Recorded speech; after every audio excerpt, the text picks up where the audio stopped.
in Europe, where for a period of time, for a couple hundred years anyways, the average person in Europe would not travel more than 7 miles any one direction from where they were born their entire life.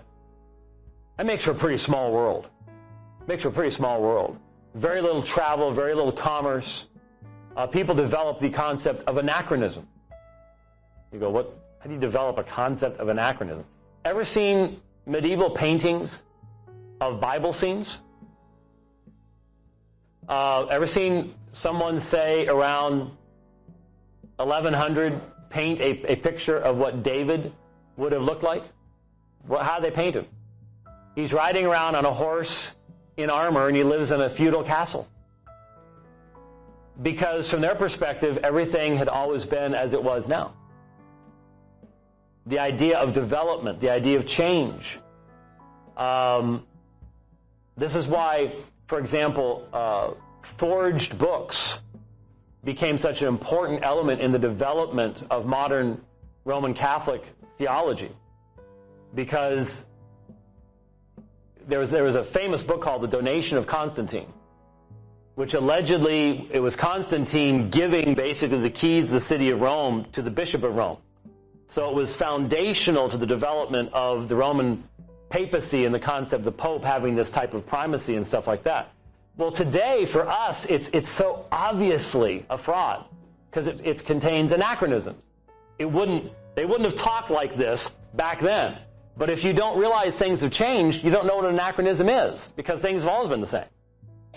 And all because of how little people travel from one place to another. Because the stability that the Roman Empire gave to the Mediterranean basin had broken down and had collapsed. And so it was an incredibly opportune, providential time that you could not only have the missionary movement all across North Africa, from Portugal, Spain, France, all the way through Greece and Italy, through Asia Minor, all the way around the Mediterranean basin. You could travel in that first century because the Pax Romana, and you could communicate almost anywhere.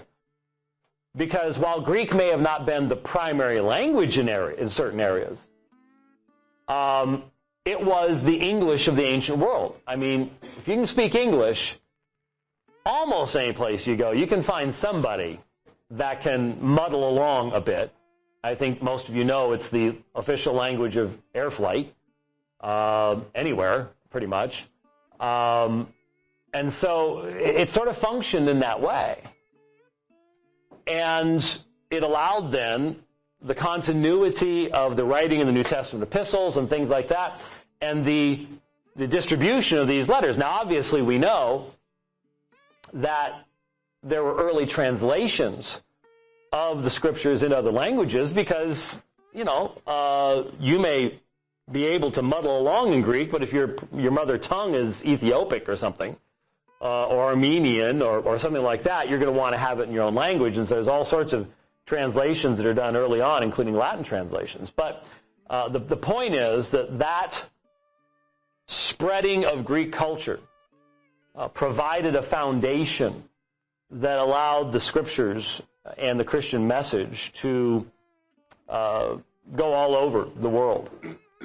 And as I said, that book, wherever it is, has gotten to the back yet? Okay.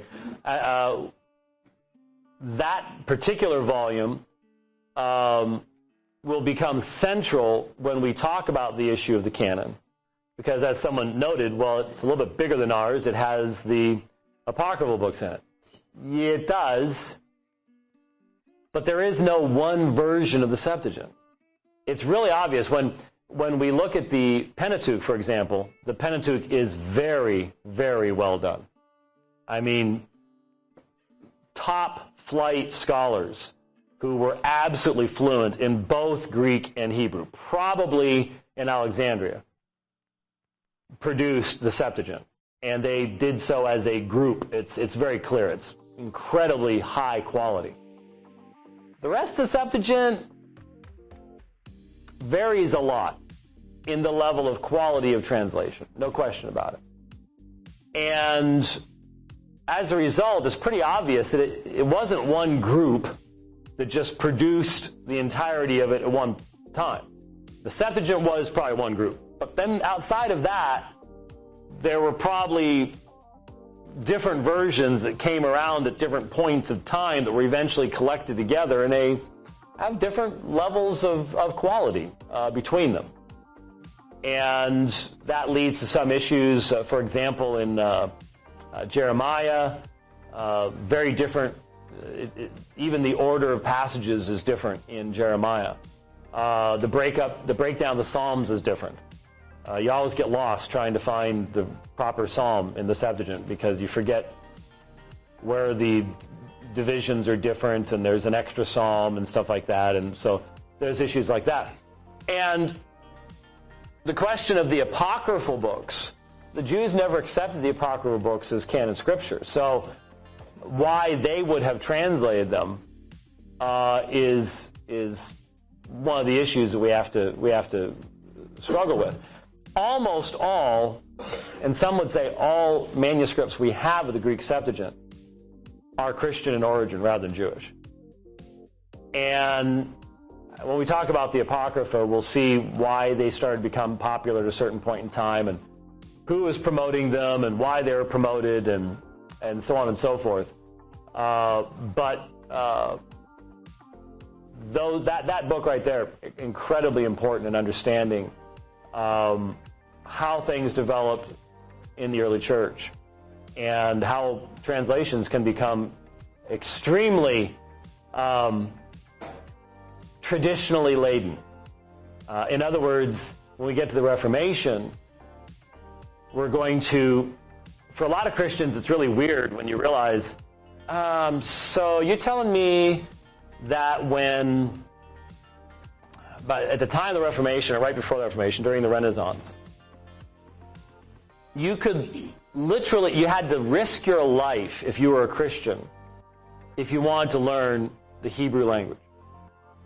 You were risking being burned at the stake as a heretic to learn Hebrew. What happened to get to that point?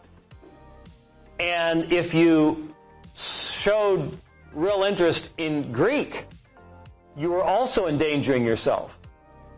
Because everybody knew the Jews were heretics, and so were the Greeks. Greek Orthodox, Eastern Orthodoxy, they had been